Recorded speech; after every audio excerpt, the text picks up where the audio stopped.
Sumayin niyo ang aking pag-ibig. Ipakita ninyo ang aking mga anak, ang inyong mga matatamis na ngiti.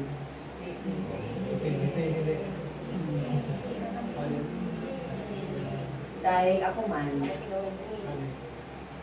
na nagmamasid sa bawat isa sa inyo ay punong-puno ng kagalakan. Kapag ito'y taos-puso sa inyong mga kalooban, ay niaalay ninyo sa aking pangalan. Iwasan ninyo aking mga anak sa mga panahong ito. Huwag ninyong hangarin sa inyong mga buhay ang kapit-kapian. Huwag ninyong tutularan ng inyong mga kapatid doon sa malayong lugar, sa mga karaping bansa ninyo, na walang iniisip kundi ang pagsarili lang ng kapakanan. Kundi noong paman, nung kayo ay aking itinakdan, nialay na ninyo ng buong puso ang inyong mga sarili sa akin. Kung kaya't ipakita ninyo ito sa inyong mga lugar. Kayo rin, bagamat kung minsan nasasaktan ang inyong mga kalooban ng inyong kapwa, subalit naririyan pa rin ang inyong mga ngiti. Naririyan pa rin ang mga kagalakan na yan na ating kaloob. Naririyan pa rin ang pag-ibig na yan na aking itinanim. Binilang pag-ibig na nawa sa mga panahong ito, ito'y umuusbong na at sagana na ng tunay na pag-ibig.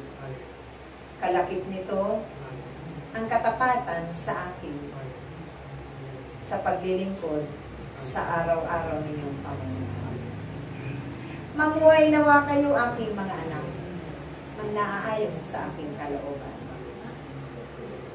Dahil ni isa man sa inyo ay hindi ko hinangad na mapahamak pa. Kaya't aking mga anak, batid na ninyo ang lahat ng aking mga aral. Paulit-ulit man ito na inyong napapakinggan. Paulit-ulit man ito na aking inihahayag ng harapan. Subalit, hindi ito pabigat sa inyong kalooban. Kundi, ito ang magiging daan ng inyong mga pagpapala. Hangarin din ninyo na inyong mga kapwa ay mapanuto rin sa kanilang mga buhay.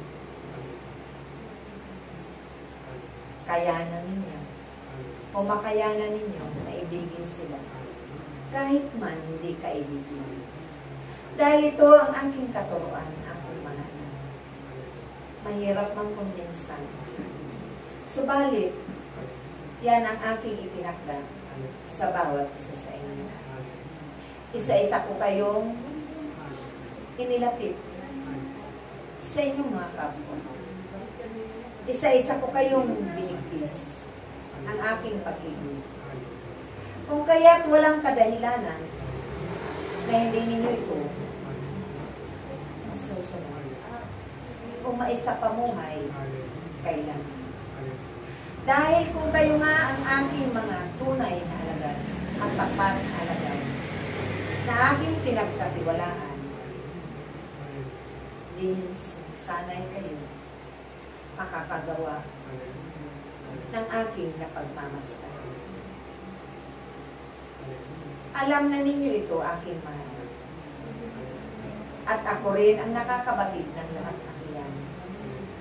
Kaya't sa panimula ng araw na ito, na aking inihayag ang mga bagay na ito sa inyo, ipabot nyo rin ito sa inyong mga kapatid upang batidin nila kung ano ang aking kapahayagan sa araw.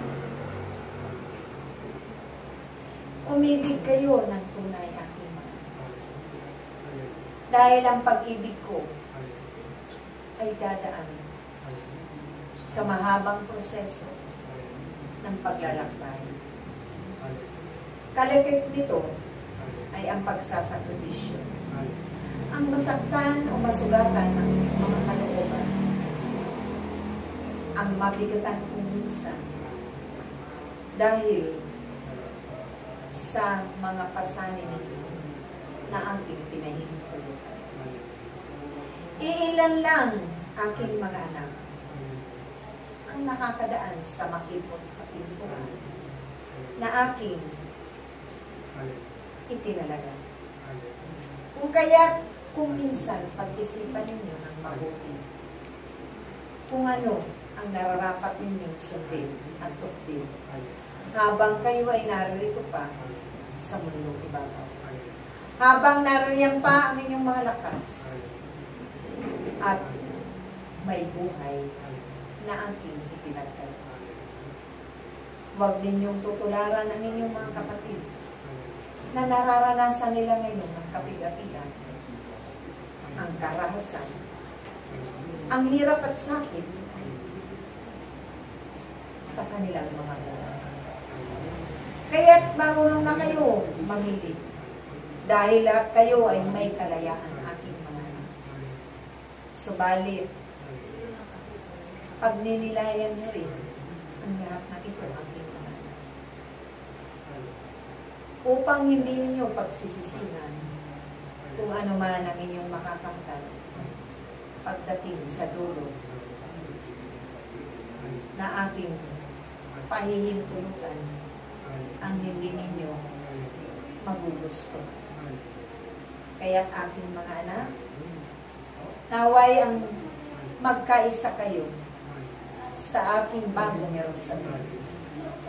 Magmahalan kayo, magtulungan, magmalasakitan sa isa't isa, magunawaan, magpanalangin, magpatawaran ng tunay at tapat sa ating pangalan. Hindi ko na pakahabain ang aking ihahayag sa gabing ito dahil aking binabati ang aking minamahal na anak na may kaarawan na siya'y pinatutuhanan niya sa buong mundong ito na ako ang Diyos na kanyang pinaglilingkuran, buhay at totoo, mapaghimala, maraming biyaya at mayamang salita. Puno siya ng tagalakan na aking pinagkaloob. Malaya na siya sa lahat na aking pinahintulutan.